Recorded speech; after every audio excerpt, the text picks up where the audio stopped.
বাংলাদেশে গণতন্ত্র মানেই হচ্ছে এখন বর্তমানে দেশনেত্রী বেগম খালেদা জিয়া বন্ধুগণ, আমাদেরকে রাজপথে আরো তীব্র তীব্র তীব্র আন্দোলন করে তুলতে হবে। ভাই বোনেরা, আজকের এই সমাবেশের একমাত্র লক্ষ্য একটা, কারণ একটা হচ্ছে আমরা দেশনেত্রী বেগম খালেদা জিয়ার মুক্তি চাই, নিঃশর্ত মুক্তি। কারণ দেশনেত্রী বেগম খালেদা জিয়া এই দেশের মানুষের সেই নেতা যিনি তার সারাটা জীবন এই জনগণের পাশে দাঁড়িয়ে থেকে সংগ্রাম করেছেন। 1971 সালে যখন দেশের স্বাধীনতা ঘোষণা করেছিলেন শহীদ প্রেসিডেন্ট জিয়াউর রহমান, সেই দিন সেই রাতে সেই চট্টগ্রামের সেনানিবাসে দেশনেত্রী বেগম খালেদা জিয়াকে যখন সৈনিকেরা এসে জিজ্ঞেস করেছিল যে আমাদেরকে পাকিস্তান অধিনায়ক অস্ত্র সমর্পণ করতে বলছে, আমরা কি করব? তখন শহীদ জিয়া ছিলেন বাইরে। তিনি বলেছিলেন তোমাদের অধিনায়ক না আসা পর্যন্ত তোমরা আত্মসমর্পণ করবে না, অস্ত্র সমর্পণ করবে না। তারপরে শহীদ প্রেসিডেন্ট জিয়াউর রহমান যখন সেই রাতে স্বাধীনতার ঘোষণা দিয়েছিলেন এবং দেশের মানুষকে স্বাধীনতা যুদ্ধে ঝাঁপিয়ে পড়তে তিনি অনুপ্রাণিত করেছিলেন, সেই রাতেই তিনি তার 2 শিশুপুত্রকে নিয়ে তিনি হেঁটে পালিয়ে গিয়ে ঢাকার উদ্দেশ্যে রওনা হয়েছিলেন এবং ঢাকায় গোপনে এসে পৌঁছেছিলেন। তার কয়েকদিন পরেই এই পাকিস্তান সেনাবাহিনী তাকে গ্রেফতার করে পাকিস্তানের সেনানিবাসের কারাগারে তাকে বন্দী করেছিল বন্ধুগণ, এবং স্বাধীনতার পরেই তাকে মুক্ত করা হয়েছিল। সেই জন্য আমি সবসময় বলি যে দেশনেত্রী বেগম খালেদা জিয়া হচ্ছেন এই দেশের প্রথম নারী মুক্তিযোদ্ধা। যে একদিকে শহীদ জিয়া ছিলেন স্বাধীনতার ঘোষক, অন্যদিকে এই নেত্রী তিনি সেদিন সেই যুদ্ধ ঘোষণার সঙ্গে একাত্মতা ঘোষণা করে সন্তানদেরকে নিয়ে যখন গ্রেপ্তার হয়েছিলেন পাকিস্তান কারাগারে, তখন থেকে তিনি মুক্তিযুদ্ধে শহীদ হয়েছিলেন। বন্ধুগণ, সেই নেত্রী 1981 সালে শহীদ প্রেসিডেন্ট জিয়াউর রহমান সাহেব যখন শাহাদাত বরণ করেছিলেন, তারপরে তিনি শহীদ জিয়া রেখে যাওয়া সেই জাতীয়তাবাদের পতাকা, স্বাধীনতার পতাকা, গণতন্ত্রের পতাকাকে তিনি তুলে ধরে নিয়েছেন। 9 বছর তিনি সংগ্রাম করেছেন স্বৈরাচারের বিরুদ্ধে এই রাজপথে। এখানে অনেকেই আছেন যারা তার সাথে সেদিন সংগ্রাম করেছেন, লড়াই করেছেন। তিনি সেদিন নিজে পায়ে হেঁটে হেঁটে মিছিলের নেতৃত্ব দিয়েছেন, তাকে গ্রেপ্তার করা হয়েছে, বারবার তাকে নির্যাতিত করা হয়েছে, তিনি কখনোই ছেড়ে দেননি বন্ধুগণ, তিনি কখনোই আপোষ করেননি। তিনি সেই সংগ্রাম চালিয়েছিলেন। সংগ্রাম করেই ছাত্র নেতাদের সঙ্গে নিয়ে, সেদিন জনগণকে সঙ্গে নিয়ে সেদিন স্বৈরাচারকে পরাজিত করে এই দেশে গণতন্ত্রের প্রতিষ্ঠা করেছিলেন। বন্ধুগণ, দীর্ঘ আলোচনার সুযোগ নেই, আমি শুধু এইটুকু বলতে চাই যে দেশনেত্রী বেগম খালেদা জিয়া আর এই গণতন্ত্র, এই দুটোকে আলাদা করে দেখার কোনো সুযোগ নেই বাংলাদেশে। বাংলাদেশে গণতন্ত্র মানেই হচ্ছে এখন বর্তমানে দেশনেত্রী বেগম খালেদা জিয়া বন্ধুগণ, তিনি 1991 সালে যখন তিনি 90 সালে যখন তিনি রাষ্ট্রপতির দায়িত্বে এসেছেন, বিশাল বিপুল ভোটের জয়ের মধ্য দিয়ে প্রধানমন্ত্রী হয়েছেন, তখন তিনি বাংলাদেশের সংসদীয় গণতন্ত্রকে প্রবর্তন করেছেন। তিনি মিডিয়াকে, গণমাধ্যমকে তিনি মুক্ত করেছেন এবং দেশকে অগ্রগতির দিকে এগিয়ে নেওয়ার জন্য বিভিন্ন উন্নয়ন কর্মকাণ্ড গ্রহণ করেছেন। বন্ধুগণ, সেই দেশনেত্রী বেগম খালেদা জিয়াকে অত্যন্ত প্রেস, এই বাবা তুমি আসো, তুই কামিয়ার, এত করে বলি তোমরা শোনো না কেন ভাই? আমাদের বয়স অনেক হয়ে গেছে, আমরা তোমার মতো বলার জোর নাই তো আমাদের। Please listen. আমরা এই গণতন্ত্রের জন্য সংগ্রাম করছি দীর্ঘ 15 বছর। আপনাদের মনে থাকা উচিত যে 2018 সালে যখন দেশনেত্রীর বিরুদ্ধে একটি সাজানো মামলা তৈরি করে তাকে সাজা দিয়ে দেওয়ার জন্য তারা নিয়ে যায় সেই 18 ফেব্রুয়ারি 18 সালের ফেব্রুয়ারি মাসের 8 তারিখে সেদিন আপনারা অনেকেই সেদিন রাস্তায় নেমেছিলেন, আমরাও নেমেছিলাম।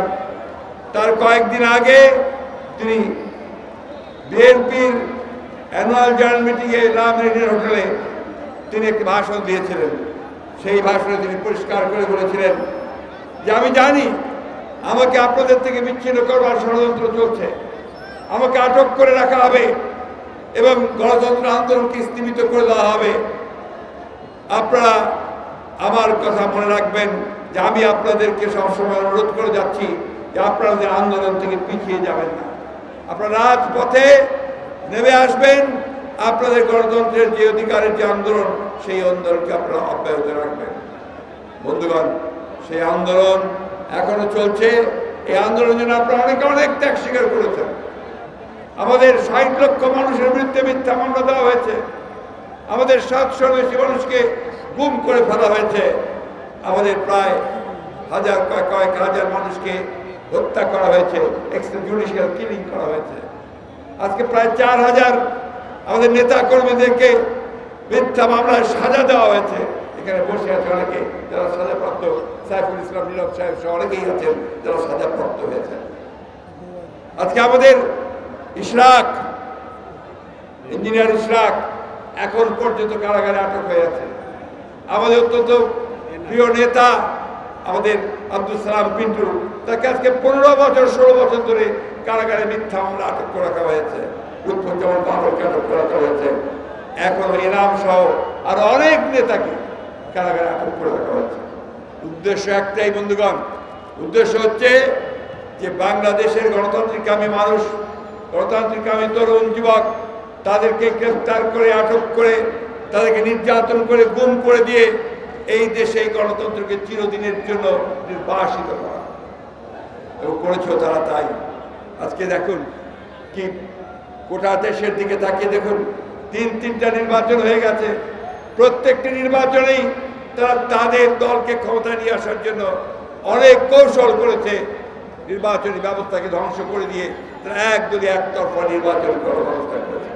প্রথমে করেছে ভোটারহীন 154 জনকে আপনার নির্বাচিত ঘোষণা করে দিয়ে একটা পার্লামেন্ট গঠন করেছে। 18তে তারা নির্বাচনের আগের রাত্রে সমস্ত কেন্দ্রগুলো দখল করে নিয়ে তারা ভোট দিয়ে সেদিকে আমার সরকার গঠন করেছে। আর এইবার তারা 24 তারিখে আমরা নির্বাচন বর্জন করেছি। তারা যখন কোনো প্রার্থী পায় না, তা নিজেদের মধ্যে প্রার্থী সৃষ্টি করে তারা দামি ইলেকশন করেছে। বন্ধুগণ, এই হচ্ছে তাদের গণতন্ত্রের নমুনা। এইভাবে তারা গণতন্ত্রকে ধ্বংস করে দিয়েছে। বন্ধুগণ, আপনাদের ত্যাগ এটা অবশ্যই আজকে এই দেশের গণতান্ত্রিক ইতিহাসে স্বর্ণাক্ষরে লেখা থাকবে, কিন্তু এটাই এখন পর্যন্ত পর্যাপ্ত নয়। আমাদেরকে রাজপথে আরো তীব্র তীব্র তীব্র আন্দোলন করে তুলতে হবে। বন্ধুগণ, আমরা জানি, বারবার করে আমরা বলেছি, আমাদের কবিরা বলেছেন যে মানুষের মৃত্যু হয় একবার দুইবার না। শেক্সপিয়ার তার কবিতার মধ্যে বলেছিলেন, cowards die many times before their death, but of all the wonders it seems to be most strange that man should die out of fear. ভয়ে মারা যাওয়ায়